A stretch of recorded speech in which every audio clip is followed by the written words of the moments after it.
Kumbinsido Right. ako doon. Tatlong dahilan. Una, tingnan nyo lang yung picture ni Go Huaping. No? Yung similarities, hindi natin matatanggal eh. No? Talagang hawig na hawig at kamukhang-kamukha nyo yung bata doon sa application for special investors resident visa. Pangalawa, doon sa dokumentong yan, nakasulat kung sino yung nanay niya. Si Wen Yilin. Hindi sinasabi niyo before. Oo, na sinasabi natin sa mga naririnig namin information, si Wen Yilin ang nanay, biological mother ni Alice Guo.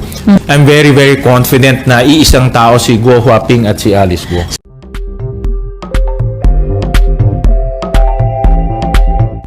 So sir, tungkol dun sa na document na na-present nyo na posibleng ito yung tunay na identity ni suspended Banban Mayor Alice Guo. Sir, ano yung way para ma-validate na talagang siya yon? Unang-unang kumbinsido ako na si Go Huaping ay si Alice Guo. Kumbinsido Right. ako doon. Tatlong dahilan. Una, tingnan nyo lang yung picture ni Go Huaping. No? Yung similarities, hindi natin matatanggal eh. No? Talagang hawig na hawig at kamukhang-kamukha nyo yung bata doon sa application for special investors resident visa. Pangalawa, doon sa dokumentong yan, nakasulat kung sino yung nanay niya. Si Wen Yilin. Hindi sinasabi niyo before. Oo, na sinasabi natin sa mga naririnig namin information, si Wen Yilin ang nanay, biological mother ni Alice Guo. Doon sa application nila for special investors resident visa, nakasulat doon si Wen Yilin ang kanyang mother. No? At yung address ni Wen Yilin doon ay the same address na nasa Valenzuela. No, nakasulat doon 58 T. Santiago Street, Valenzuela. Yun ang exactly the same address na nakalagay sa incorporation papers ng mga Guo families. No? T. Santiago Street, Valenzuela City. No? So, yung papel sa special investors resident visa at yung mga incorporation papers na tugma yung address. So, ibig sabihin, consistent si Wen Yilin nakatira doon sa Valenzuela address. At pangatlo, kung titignan natin yung kabuuan na storya, dahil dumating dito si Go Huaping ng 13 years old, talagang wala silang maipapakitang birth records at walang maipapakitang school records. Kaya nagsinungaling sila doon sa birth certificate dahil wala nga maipakitang records eh. So, ang naging daan nila para mabigyan siya ng Filipino citizen Filipino citizenship ay yung peking birth certificate na nagsinungaling yung kanyang tatay at sinabi niya na Filipino siya, Filipino si Amelia Leal, therefore Filipino si Alice Guo. No? So, in other words, pag titignan mo yung kabuuan storya, parang ngayon lumilinaw na kung bakit pineke yung kanyang birth certificate. So sir, can we say wala nang lusot si Mayor Guo dito? Ako, malinaw na si Go Huaping ay si Mayor Alice Guo. At magbe-verify pa kami ng mga ibang information para ma-establish yan. But initially, I'm very, very confident na iisang tao si Go Huaping at si Alice Guo. So once na may establish, sir, lalabas ba na maraming tayong batas na nilabag itong si Mayor Guo at ang kanyang pamilya? Well, unang-una yung birth certificate system natin, linabag nila.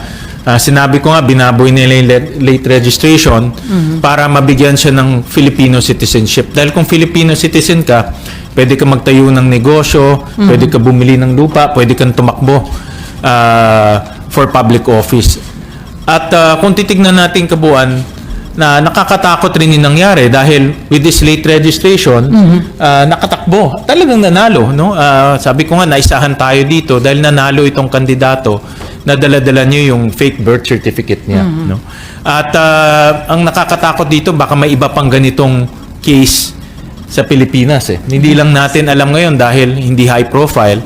But sabi nga ng Philippine Statistics Authority, meron silang 300 na cases of late registration na irregular, of which 60 plus ay nakakuha ng passport. No? So, makikita natin na talagang malaking reforma ang dapat natin gawin sa pag-i-issue ng birth certificate at ng late registration. Sir, the mere fact na yung documents galing ng Bureau of Immigration at saka Board of Investment, so ito rin ba hawak na rin ng Office of the Solicitor General para dun sa, magagamit nila dun sa co-warranto case against? Magagamit nila yan. Ang aking panawagan sa Office of the Solicitor General, kumuha na ng official documents, kasi ito pinadala sa Senate, sila mismo kumuha ng official documents from the Bureau of, from the Board of Investments, from the Bureau of Immigration, para official yung hawak nilang dokumento. Although itong si Mayor Guo sa pamamagitan ng kanyang abogado, dinideny niya yung documents na hawak niyo, sir. Yeah, dahil ang narrative nila, nabuntis nung kanyang ima yung kasambahay. Yun ang narrative nila.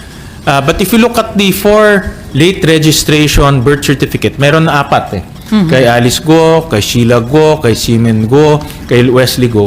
Pare-pareho yung nanay.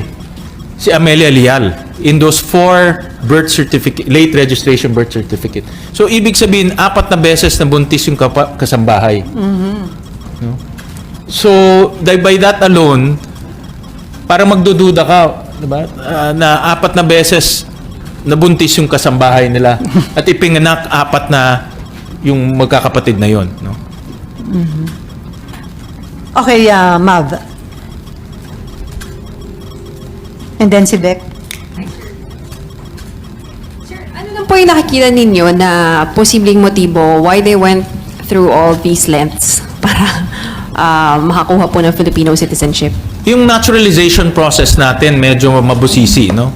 For obvious reason, gusto nating yung mga dayuhan na gusto maging Pilipino, gusto natin masigurado na may contribution sila sa ating bansa at magiging mabuting mamamayan sila ng ating bansa. So may proseso dyan, no? Judicial, administrative, and legislative.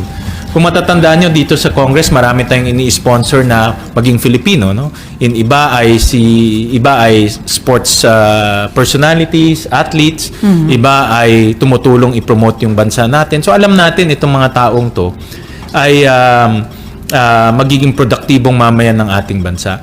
Tinignan rin namin yung lahat ng legislative naturalization process for the last ilang years yun? 20 years? Wala kami nakitang Go Huaping o wala rin kaming nakitang Alice Go.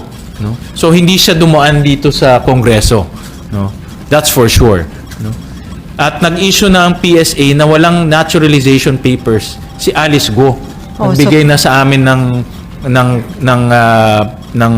certification doon. No? So, pinapacheck lang namin sa judicial kung merong naturalization process through the judicial route. But yan kasi mahirap eh. Dapat patunayan mo na maganda yung ginagawa mo dito, patunayan mo na magiging mabuting mamamayan ka. So mabusisi rin yung proseso. Pero tama yon kasi hindi naman tayo pwedeng basta-basta mag-naturalize. No? Gusto natin masigurado, matiyak natin na maayos itong ina-naturalize natin. Pero obviously, sir, napakarami pa rin loopholes kaya nalulusutan, di ba? Actually, dapat tignan natin yung mas malaking larawan, the bigger picture na naaabuso talaga itong late registration natin. At ang nakakatakot dito, pwede silang bumili ng lupa. Yan ang shortcut para makabili ng lupa. In fact, nung tinignan namin records between 2008 to 2011, si Go Huaping at si Alice Go nagta-travel sila in and out of our country. So, ibig sabihin, ginamit ni Go Huaping yung kanyang Chinese passport at ginamit rin niya yung kanyang Filipino passport in and out of our country. We have the passport numbers on record. So, dalawang passport meron? Dalawang passport niya. No? Tumigil lang siya lumipad noong 2011. So, from 2008 to 2011, nakita namin itong dalawang pangalan, si Go Huaping at si Alice Go, lumilipad at the same time. So, most likely, ginamit niya yung dalawang passport niya. Sir, next week, may another hearing, yung Committee on Women. So, invited dito ulit si Mayor Alice Go at kukonfrontahin niyo ba about this document? Yes, definitely. No, iko-confront namin siya at gusto namin marinig yung kanyang sagot. But by the statements of his lawyers, obviously, i-deny niya yan. Ano? So, but matibay na ito. I think itong ebidensya galing sa Board of Investments, matibay at nagpapatunay na si Guo Huaping at si Alice Guo, iisang tao lang.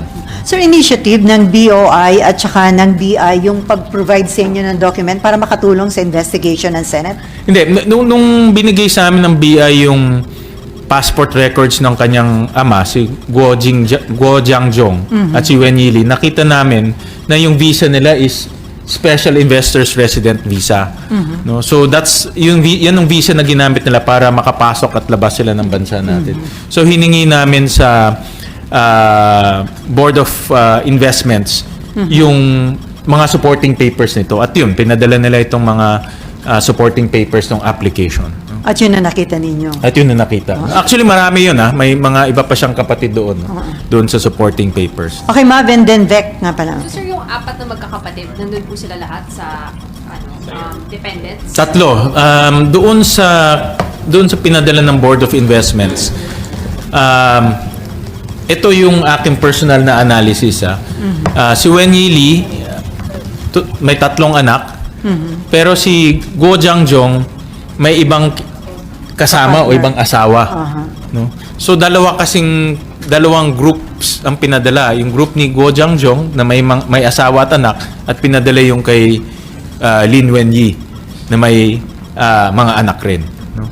So dalawang groups ang pinadala. No? So ang aking pag-aanalisa, si Guo Jiangjong may asawa at si Wen Yili ibang May iba din. pamilya. O kinakasama niya o asawa niya. Hindi ko lang alam kung they are married or not. No? Pero definitely kinakasama niya yun. No? At sinabi rin naman sa mga press statements ni tawag ko na Guo Huaping. Ni Guo Huaping. Salip na Alice Guo. Guo Huaping na si Wen Yili ay kinakasama ng kanyang ama. No? So inamin niya naman yun eh. No? So parang nagtutugma yung story na yung kanyang ama may 2 pamilya. That's my own personal analysis based on the records. Okay, Vec. Sir, ang sabi po ng abogado ni Mayor Go, hindi malayo naman yung itsura nung picture doon sa passport kay Mayor Alice. Anong masasabi niyo po doon? Well, para sa akin, hawig na hawig eh. No? Hawig na hawig. And again, the next corroborating data, si Wen Yilin. No, doon sa data, si Wen Yilin yung nanay at ang dependent daughter, ang tawag ng BOI dependent daughter, ay si Guo Huaping. No? So that's puts them together in that document. No? Yun yung magkasama in that document. And then you said, sir, na may malaking reforma na dapat gawin sa pag-issue ng documents. Ano po specifically yung dapat mabago? Or gawin? Yan ang dapat nating pag-aralan mabuti. No? Iniisip ko nga na dahil dapat talagang may accountability yung dalawang dapat may accountability. Una yung taong nagpanganak, no? The midwife, the hospital, even yung maghihilot, dapat siya mismo tumistigo personally na siya yung taong nagpanganak doon sa bata, no? Dahil hindi pwedeng blanco yun eh. Yun yung direct evidence na siya yung tao na doon at nakita niya yung bata. Pangalawa, pagdating sa pag hospital nangyari yan, dapat may accountability rin yung hospital na siya na mag-provide sa Register of Deeds na talagang pinanganak dito sa amin itong batang to. No? So nawala yung link na yun eh. Kaya if you look at the late registration, yung hilot, walang may pangalan pero hindi natin alam kung nasaan. Doon naman sa other late registration nila, may midwife pero walang nakasulat kung ano yung license number, kung ano. So, hindi natin talagang alam kung sino yung taong nagpanganak doon sa bata. No? Butas yun eh, hindi natin alam yun. Pero sir, bakit kaya hindi tunay na birthday nila nilagay doon sa birth certificate na kinuhaan? That's a very good question. Si Alice Guo at this time is 34 years old, not 37. No? Based on sa birthday ni Guo Huaping. At nung 2000 nag-issue yung kanyang late registration 2005. At that time she was 19 years old. So hindi pa pwede. So pagbabawasan mo ng ng 3 years, yung 19, magiging 17 lang siya. So, Pero at that time, bumibili na sila ng lupa. Nag-incorporate na sila ng papers. So, hindi ka, pag minor ka, hindi ka pwede bumili ng lupa, hindi ka rin pwede mag-incorporate ng mga corporation. So, ang theory ko, again, personal Kaya analysis ko, pinatanda. pinatanda niya para si Alice ko pwedeng mag-incorporate ng mga corporation, pwede rin siya bumili ng lupa. Pero 3 years younger siya. Yeah. So, yun ang aming analysis. Okay, Cecil. And then, Daniel. So, ibig sabihin, sir, hindi 37 years old si Go doon sa sinasabi natin Hindi. na. She's only 34 kasi ang birthday niya is August 31, 1990. So, additional perjury yun if ever. Tama ka doon. And then, sir, may sinasabi yung lawyer niya, si Attorney David, na somehow may violation of the Privacy Act. Daw yung SALN niya at saka yung identity niya ay hindi dapat minimade public kasi sinasubmit lang nila sa Senate. In aid of legislation lang dapat ang gamit. Lumilihis siya sa pinaka-topic I think dinidivert nila yung attention. Hindi naman yung attention. Ang punto dito is yung kanyang peking birth certificate at dinoktor yung kanyang birth certificate. At idudugtong ko rin to sa Pogo. Siguro, sinasabi nila, marami kasi nagsasabi, Pogo, paano napunta tayo doon? Ito kasing naging daan para bumili ng lupa. No? So, kung ikaw ay Pinoy, at nagamit mo yung late registration para maging Pinoy, pwede ka bumili ng lupa. Pag pwede kang bumili ng lupa, pwede ka na magtayo ng Pogo Hub, pwede ka na magtayo ng Pogo facilities, at pwede na rin pumasok sa iyo yung pera. No? So, ibig sabihin, dahil Pinoy ka, pwedeng i-remit sa yung pera, ikaw na magpapatayo, ikaw na bibili ng lupa. Para makabili ng lupa, para makatanggap ng pera, para maipatayo yung Pogo. So that's the connection that I'm looking at. So, pag pinag-sum up natin at mapapatunayan na hindi talaga siya Pilipino, pwedeng i-forfeit ng government yung lahat ng property. Pwede mangyari yun.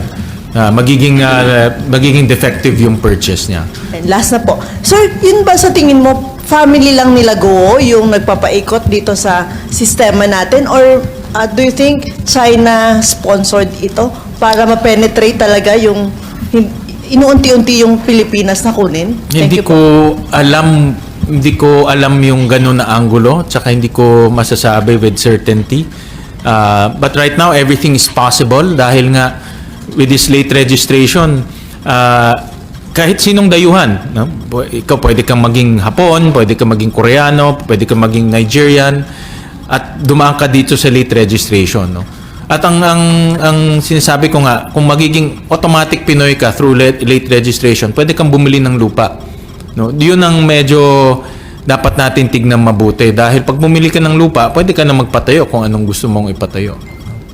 Okay, thank you. And then, Daniel, and then Marlon. Hi, sir. Ako po yung di nyo staff. Sir, ingin ko Lagi lang. na, ba yun? nasa likuran niyo, sir. Kala ko si ano yun Ang daming article si Senior Aguila. Sir, ay hingan ko lang po kayo ng reaction. Sinabi po nung company Mayor Go, parang they are still inclined na tumakbo sa 2025. Importante yung action ng Solicitor General. No? Because judicial process yan, magpa-file sila ng case. At dito patunayan ng Office of the Solicitor General na hindi siya Filipino. At yun na nga, nagsinungaling sila doon sa kanilang birth certificate. So importante yan. That's the first step. Dahil kung nangyari yan, then hindi na siya pwedeng mag-file ng Certificate of Candidacy. Kasi dahil isusulat mo doon, are you a Filipino? Hindi niya na ma-check yun. Yung box na yun. So ibig sabihin, sir, kailangan kumilos na ng mabilisan kasi kung malapit na yung filing. Yes, tama ka doon. Yeah, that's a very good point.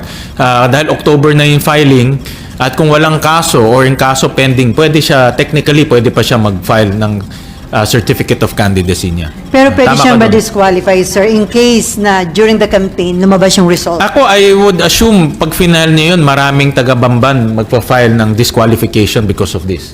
No? Most likely, makakalaban niya bilang alkalde. No? So, magpa-file siya. So, babagsak rin doon sa hearing. Pero pag file mo, hindi automatic yun. Magkakaroon ng hearing, papatunayan mo. So, mayroon ring round of due process. Si Marlon and then Nympha. Sir, as pointed out nung mga lawyers ni Guo, sabi nila, he who alleges should prove yung allegation. Meron pa ba, sir, iba pang ebidensya, documentary na makukuha pa o mapepresent? Meron pa. Hindi ko lang masabi ngayon kasi we're still in the process of validation, pero meron pa. Na direktang magpapatunay na hindi siya Filipino dahil nanay niya si Wen Yili. Meron pa. Sir, and then, what will happen kung hindi mapatunayan ni Guo yung kanyang Filipino citizenship? What will happen to her? Ang process ay nakikita kong process yan, yung kanyang birth certificate ay ma-invalidate. At since wala na yung birth certificate niya invalidated na, hindi siya magiging Filipino. At ang next step dyan, i-determine kung anong nationality siya. Pero siya na magde-determine nun dahil hindi na natin, Pilipinas to, hindi na natin trabaho kung ano i-determine yung nationality niya. No? Ang trabaho lang natin ay ma-invalidate yung birth certificate niya dahil nga yung mga impormasyon na binigay ay mali-mali. No? So, but ngayon kung anong nationality niya, siya na magpapatunay niyan kung ano yung magiging nationality niya. Sir, yung in connection dun sa tanong ni Mav kanina, we all know that Pogo only came into existence 2017, 2019. Doon talaga sila dumami. But there were acts committed by Guo and her father, their family, way before nung nagkaroon ng Pogo sa Pilipinas. In fact, as you earlier mentioned, nagtayo na sila, nag-incorporate sila ng iba't ibang company na it would appear na hindi naman kumikita ng malaki. Ano, sir, yung tingin nyo yung dahilan bakit niya nila dadayain yung citizenship ng mga anak, magtatayo ng company na maliliit? Do you think this part of what you previously mentioned na money laundering yung activity talaga? Hindi ko lang masabi ngayon, no? But I had a meeting with AMLAC last Friday. Nagpa-brief ako. Hindi ko lang masabi ngayon kasi I told them I'll treat that as an executive session because ongoing pa yung investigation. But definitely mabigat yung angulo ng money laundering. And we'll request AMLAC to present their findings kung kaya na next Tuesday o kung ano pang pwede nilang i-present.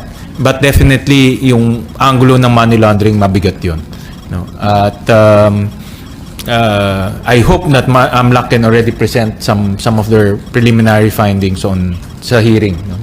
But yung angulo na yun should be pursued. Dahil ang kinakatakutan ko, pag itong money laundering hindi natin mapipigil, pumapasok ang pera na hindi natin alam saan nanggagaling. At nagagamit yan sa politika, nagagamit yan sa iba pang hindi tamang bagay. Dahil hindi mo alam saan source eh. Hindi mo rin alam saan ang paggastos. No? At kaya if you look at the financial statements, talagang wala kang makikita doon eh. Pero makikita mo naman sa lifestyle ni Guo Huaping. Nakikita mo naman yung kanyang campaign, no? Nasa social media yun. Hindi ordinaryong kampanya yun. No? Yung bumababa ka sa helicopter, hindi ordinaryo yun. No? So, definitely may pinagkukunan silang pera. And then, Nympha. Sir, sa mga recommendations ng committee, likely ba kasama yung pagsasampa ng kasong perjury against the mayor? Possible yan. Possible yan. Lalo na sa kanyang father. Sinabi na rin yan ng PSA, no, na pwedeng mag-file ng perjury against the father kasi yung father ang nag-file ng late registration birth certificate. At nananawagan din ako sa PSA na laliman pa yung investigasyon nila sa sindikato na nangyayari sa loob ng mga civil registrar. Ako naniniwala ako na merong sindikato sa loob eh, dahil hindi to the first time. No? So, ang PSA dapat should investigate also dahil sila yung naging butas eh. At hanggang ngayon, tuloy-tuloy pa rin yung late registration. Kung hindi nila ma-investigate kung sino itong mga sindikato, tuloy-tuloy rin tayo nag-i-issue ng fake birth certificates. Sir, kay Mayor kasi, di ba, nung una dininay niya na meron siyang mga kapatid, pero eventually inamin niya Kasi kasama Correct. niya pala pa-abroad yung isa sa mga kapatid. Si Sheila Guo. So merong inconsistencies or Correct. lying. So, yun ang magiging basis din, sir, ng recommendation ng perjury. Pwede rin yun. Dahil nga the first hearing talaga completely outright denial doon sa dalawang kapatid niya. Pero nung second hearing, bumaliktad siya, no? Na kilala niya pala at pinoprotektahan raw niya yung mga kapatid niya sa intriga, no? Pero hindi, palusot na lang yun sa totoo lang, no? And meron din kaming doon din sa incorporation papers ng mga Guo family. Ang presidente si Alice Guo, ang treasurer or corporate secretary si Sheila Guo. So nakita namin na itong dalawa hindi lang sabay na bumabiyahe, magkatrabaho rin, no? So obviously nagsisinungaling siya. How about contempt, sir? Contempt. Possible yan. Pero sir, kasi dun sa dalawang hearings, nire-raise na lagi na nagsisinungaling si Mayor Go, pero bakit hindi pa ho siya nako-contempt? Possible yan. Binibigyan, dahil nasabi ng chairman, dahil nga public officer siya, binibigyan rin natin siya ng, kumbaga, ng leeway para ipaliwanag yung sarili niya dahil lingkod bayan rin siya, no? But since ngayon suspended na siya, no? Pag kinontempt siya, hindi na siya mayor may vice mayor na nag-ooperate o nagpapatakbo ng banban. So posibleng mako-contempt siya pag nagsinungaling pa rin siya, no? Dati kasi pag nagsinungaling siya, na-contempt siya, incumbent mayor siya. But since suspended na siya at merong OIC mayor, possible na i-contempt siya pag tuloy-tuloy pa rin yung pagsisinungaling niya. Contempt and detained here in the Senate, sir. Yes. So sir, possible na patong-patong na kaso kakarapin ni Mayor Guo. Di ba, non-bailable ba yung sa human trafficking na... Yeah, kaya before I answer that, kaya gusto ko ulit ibalik yung DNA. Mawawala itong accusation sa kanya kung nagpa-DNA siya at si Wen Yilin. No? As simple as that. Kung si Wen Yilin at siya nagpa-DNA at hindi sila mag-ina, mawawala lahat itong accusation sa kanya. No? So, kung ako sa kanya, Magpa-DNA test. magpa-DNA test na siya. Of course, full transparency, no? May mga witnesses, may media para magkaalaman na kung sino talaga ang nanay niya. So doon sa hearing ba next week, kasama na rin yung nangyaring pag-raid sa Porac, Pampanga? Yes, kasama na. According to the committee, isasama na yung discussion dito sa raid ng Porac. And then, doon ba sir involved yung si Dennis Cunanan? Nabasa ko lang sa statement ni Senator Risa, being the chairperson, siyempre siya ang may call kung imbitahan si Dennis Cunanan, but nabasa ko na imbitahan siya, no? Dahil nga naging consultant siya sa Lucky South 99 at if I'm not mistaken sa Hongsheng, naging consultant siya. Both of which connected sa human trafficking, scamming, and torture. Sir, dito sa tinatakbo ng issue sa Pogo at kay Mayor Alice Guo, do you think mahaba pa ito or malapit na matapos? I hope na malapit na matapos dahil makikita natin hindi lang human trafficking, scamming, torture ang nangyari, pati yung pag-aabuso sa proseso at sistema natin sa late registration. Nakahanap ng butas itong mga criminal syndicates Kung hinayaan natin sila at wala tayong gagawin sa late registration natin, magiging Pinoy ang mga sindikatong yan. Hindi malayo na magiging Pinoy sila kasi nakakita sila ng butas At ang late registration, LGU ang nagpapatakbo niyan. So we're talking about 1,600 civil registrar na pwede nilang puntahan at suhulan, no? Dahil anywhere pumunta ka doon, pwede kang i-issuean ng late registration birth certificate at automatic magiging Pinoy ka. Okay, last two question, Marlon and then Nina. Sir, dun sa research nyo, meron din ba kayo nakitang similar information sa mga nakuha ni Sen. Risa regarding the role of former and present government officials sa operation ng Pogo sa Porac and Bamban? May mga names na na-float during the executive session but hindi ko masasabi, no? But may mga names, no? Nabanggit ko nga na marami ng connection ng Pogo, yung Pogo, yung Galamay na kumakalat na may mga names sa political circle. No? And also, may nabanggit din po kayo na parang lumalabas, ang PAGCOR pa yung weakest link doon sa among government agencies that you ask for help para investigahan tong Pogo industry. Definitely sila yung, dahil nga sa conflict of interest nila, hindi nila nagagawa yung regulation ng mabuti. No? Kasi yung conflict of interest nila, may regulation power sila at may operation powers. Kumikita sila sa operation, pero sa regulation naghihigpit sila. At nakita ko ito yung isa ring butas ng PAGCOR, isang weakness ng PAGCOR, na hindi nila nare-regulate itong mga Pogo mabuti dahil kumikita sila sa kabilang banda. Gusto nila as many Pogo as possible. Bigyan kita ng halimbawa, ito lumabas rin sa committee hearing, na yung incorporators ng Zunyuan at ng Hongsheng, lahat peking address at peking tao. Hindi mahanap ng committee secretary kung nasaan sila. So, dapat ang ginawa ng PAGCOR dyan, inisa-isa nila mga incorporators. Pag nakita nilang peke at hindi mahanap yung address, kaagad wag nabigyan ng lisensya. Pero yung Hongsheng at Zunyuan nabigyan ng lisensya. Kaya naka-operate pa sila eh. Naka-operate pa sila. Sir, should they be held liable for that? Accountable rin sila, definitely. No? That's why hindi lang natin titignan yung accountability ng mga sindikato or ni Go Huaping. Accountability rin ng PAGCOR, even PSA. Dapat accountable rin sila dito dahil nga nakita natin na napakalaking butas sa sistema natin itong birth certificate at late registration. At paano sila, sir, panagutin? Sinong magpa-file ng... Well, nag-file ako ng resolution to investigate itong late registration gap natin, o late registration problem natin. Para sa akin, mas malalim pa ang dapat nating imbestigahan dito sa late registration. Makita talaga natin kung ilang late registration ang mabigyan at ilang doon sa late registration kumuha ng passport.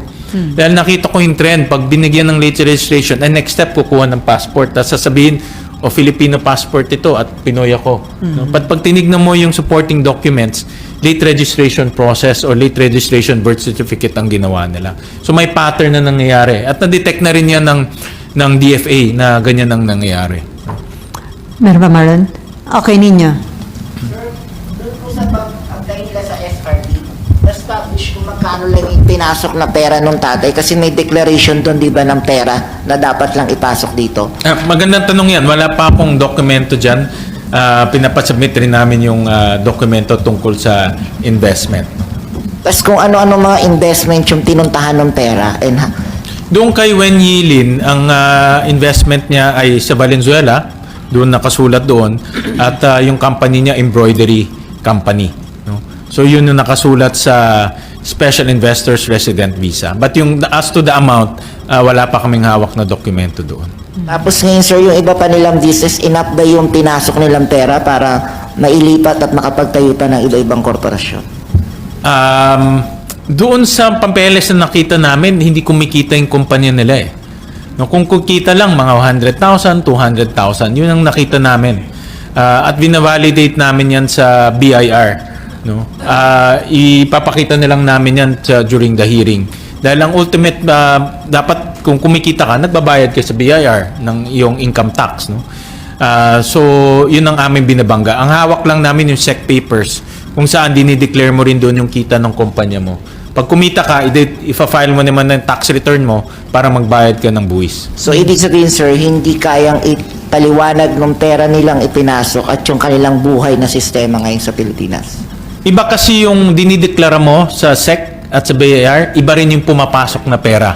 No? Magkahiwalay ito. Pwede kang nalulugi sa declaration mo, pero yung perang pumapasok sa'yo malaki. Amlak naman na nakakakita nun. No? At based sa information na ibinigay nila, malaking posibilidad na may money laundering. Ngayon, as to how much at yung detalye, hayaan ko na sila mag-explain. Sir, yung mga bangko ba hindi po pwedeng panagutin dahil under the AMLAC law? Kailangan silang mag-declare, di ba? Kung meron ng sumobra yung pagdideposit sa isang... Tama ka dyan, no? Dalawa kasi yung dinideclare ng bangko, yung suspicious transaction at yung covered transaction. Tama ka dyan. May angulo rin na pagkukulang ng bangko sa pagbibigay ng on-time information. dapat tingnan din yan. Dahil importante, parimbawa, di ba, lahat naman tayo dumadaan sa know your, una-una yung KYC, know your client. No? Alamin mo kung anong pangalan niya, saan siya nakatira, sino nanay, sino tatay. So lahat yun, kukunin ng bangko.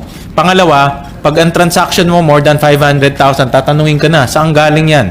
Nagbenta ka ba ng lupa? Kumita ka ba sa kumpanya mo? Dividendo ba yan? I-declare mo lahat yan. Pag hindi mo din na-declare yan, nagiging suspicious transaction yan. Ibibigay lahat yan sa AMLAC. No? So lahat ng information, yung ang tawag ko cash flow, in and out, AMLAC ang nakakakita niyan. So hiwalay yung declaration sa SEC at BIR, hiwalay yung sa AMLAC. Okay. Last na lang yung kay former Secretary Roque na dun sa isang raid, di ba may nakuhang dokumento na nagdi-declare nung pati yung EA niya ginagastusan ng ating pamahalaan. Hindi ko pa napag-aralan masyado yung angulo na yan. But definitely may nakuhang mga dokumento doon sa PORAC as to mga tanong ko kasi bakit may dokumento doon na ang pangalan Harry Roque at meron bang relasyon si Harry Roque sa kumpanya no? Doon sa Lucky South 99. Hindi ko pa honestly hindi ko pa nakita yung mga dokumento doon. So, i-check niya, sir, kung protector o abogado siya ng mga kumpanyang yon? Well, chine-check namin lahat. No, let's put it this way. No, lahat ng mga lumalabas sa pangalan tinitignan namin, binavalidate. At ang importante dito validation kasi ayaw rin nating magkaroon ng pag-akusa na wala namang basehan. No? So, mga raw documents to na pinag-aaralan pa lang ngayon. No? So, ipapatawag din si Roque ng Senado. Chairman lang ang makakasagot niyan. No? Thank you, sir. Okay, Nympha. Junior, sir. Juniors. Sir, isa lang po. Bukod po dun sa pag-cancel nung Filipino citizenship, kung sakaling mapatunayan, possible din po kaya yung deportation? Possible yan. Dahil kung hindi ka Filipino, dapat may visa ka dito. At since hindi naman nag-issue ang DFA ng Bureau of Immigration and DFA ng visa, then wala kang karapatan na tumira dito sa ating bansa. Dapat lumabas ka. Now, ang question, saan ka pupunta? Kasi we have to, siya mismo, dapat establish niya kung ano ba yung nationality niya. No? Kasi ang missing link nga yung nanay. Pero sir, ipadideport ba agad? Paano kung may mga violations siyang ginawa dito? Papanagutin ba siya or enough na yung palabasin ng Pilipinas? I think titignan siguro, ang mangyayari dyan, magpa-file ng kaso. Yung mga iba't ibang ahensya. Depende sa kasong ipa-file. Pero isa nga dyan, yung parang lumalabas overstaying dahil hindi ka Filipino. No? So, titignan lahat yung mga kasong yun. And sir, hindi... Okay. Ay, Teka, sana madam. po. And sir, hindi lang si Mayor Alice, pati yung family, yung buong family ng Guo. Well, based sa Bureau of Immigration, wala na dito si Guo Jiangjong. Wala na rin si Lin Wenyi. Hindi pa namin na-check yung mga ibang personalidad. No? Pero yung dalawang allegedly magulang niya, wala na dito. Thank you po. Okay, Raymond? Sir, paano pakasal sa Filipino citizen? Filipino talaga, si Mayor Alice. Naisip ko rin yan. No? Pakasal. Naisip ko rin yan. Pero parang act of desperation na siguro yun pag gagawin. No? Hindi naman yun yung naging punto eh. Prospective na yun. Pero hindi naman mawawala yung liability mo sa mga ginawa mo in the past. Hindi naman siya natural. Pwede ba yun? Hindi siya natural born, sir. Kapag napangasawa Pinoy, magiging Filipino citizen Pinoy na siya rin kasi siya. asawa niya Pinoy eh. Pero hindi naman mawawala yung mga ginawa. Well, nagpakasal ka, yung mga ginawa mo sa una, liability mo pa rin yun. Yung mga sa prospective lang naman yung kasal. Yan ang claim. Sir, before... Hindi siya naturalized. Okay, Jan. Parang ganun. Protecting Para sa mga stateless person. I have to review yung mga batas na gano'n. Medyo complicated nga kasi kung ma-revoke ko yung kanyang birth certificate. No? Unless yung kanyang Chinese passport is still outstanding. Yun ang hindi ko Hindi natin alam, no? Yung last time na ginamit ni Guo Huaping yung kanyang Chinese passport is 2011, no? So merong passport number doon. Okay, may pahabol, Mav. And then meron ko pa rin, Nympha. Okay. Sir, comment lang po. Yung PAGCOR daw po kasi aside from yung mga in-issue sa POGOs, meron daw pong in-issue na license sa mga online gambling operators na targeted towards Filipino market naman. They're about 40. Hindi ko pa na pag-aaralan mabuti yan, no? But ang aking initial reaction, wag naman ito maging Isabong the second. No? Dahil kung matatandaan natin yung Isabong, ultimo mga elementary students tumataya no? At dahil ngayon GCash napakadaling kumuha, madaling magtumaya, madaling kumuha yung panalo mo, no? So hindi ko pa na pag-aaralan mabuti yung konsepto nitong itong kanilang I think online gaming yata ang tawag. But ang initial reaction ko, wag sa bata, no? Dahil ang taya ngayon pag online anywhere pwede mong gawin eh. At hindi naman mababantayan ng magulang yung kanilang mga anak kung tumataya o hindi.